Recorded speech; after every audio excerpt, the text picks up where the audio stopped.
Vijay TV ஒளிபரப்பான கலக்கப் போவது யாரு நிகழ்ச்சியின் மூலம் புகழ்பெற்ற நடிகர் ரோபோ சங்கர் தனது நகைச்சுவை நிகழ்ச்சிகளின் மூலம் கோடிக்கணக்கான பார்வையாளர்களின் மனதில் தனித்துவமாக இடம் பிடித்தார். அவரின் அசத்தலான நகைச்சுவை உணர்வு, அற்புதமான டைமிங் சென்ஸ் போன்றவை அவரை திரையுலகத்திற்கு கொண்டு சென்றது. தற்போது அவர் வெள்ளித்திரையில் நகைச்சுவை கலந்த முக்கியமான குணச்சித்திர நடிகராக திகழ்ந்து வருகின்றார்.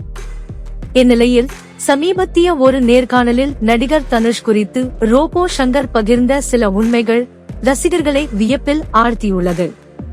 அந்த பேட்டியின் போது அவர் கூறியதாவது: எனது வாழ்க்கையில் நடிகர் தனுஷ்க்கு மிகவும் கடமைப்பட்டிருக்கிறேன்.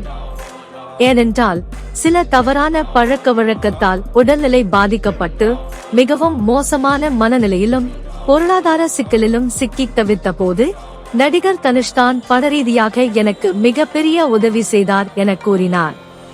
திரையுலகில் சில நடிகர்கள் வெற்றிக்கு பிறகு தங்களின் பழைய உறவுகளை மறந்து விடுகிறார்கள். ஆனால் நடிகர் தனுஷ் எதிர்பார்ப்பு இல்லாமல் ஒரு சக நடிகருக்கு உதவி செய்துள்ளார் என்பது அவரது ரசிகர்களை மகிழ்ச்சியில் ஆழ்த்தியுள்ளது. விஜய் சேதுபதி நடிப்பில் பல நாட்களாக படப்பிடிப்பில் இருந்த ஏஸ் திரைப்படம் வரும் மே மாதம் 23ஆம் தேதி வெளியாகவுள்ளது. இந்நிலையில் இந்த படத்தில் பெண் வேடத்தில் நடித்துள்ள யோகி பாபுவின் புகைப்படம் இணையத்தில் வைரலாகி வருகிறது. பாலிவுட் திரையுலகில் மிகவும் பிரபலமான நடிகைகளில் ஒருவராக இருக்கும் கியாரா அத்வானி சமீபத்தில் வெளியான கேம் சேஞ்சர் என்ற படத்தில் நடித்திருந்தார். பாலிவுட் நடிகர் சித்தார்த் மல்ஹோத்ராவை காதலித்து திருமணம் செய்து கொண்ட அவர் தற்போது கர்ப்பமாக இருக்கும் விஷயத்தை தனது வலைதள பக்கத்தில் புகைப்படத்துடன் தெரிவித்துள்ளார்.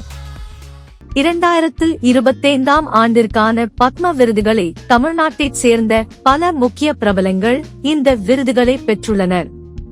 அந்த வகையில் இந்த விருதை பெற்ற நடிகர் அஜித் குமார் மற்றும் ஷெஃப் தாமு இருவரும் ஒன்றாக எடுத்துள்ள புகைப்படம் இணையத்தில் வைரலாகி வருகிறது.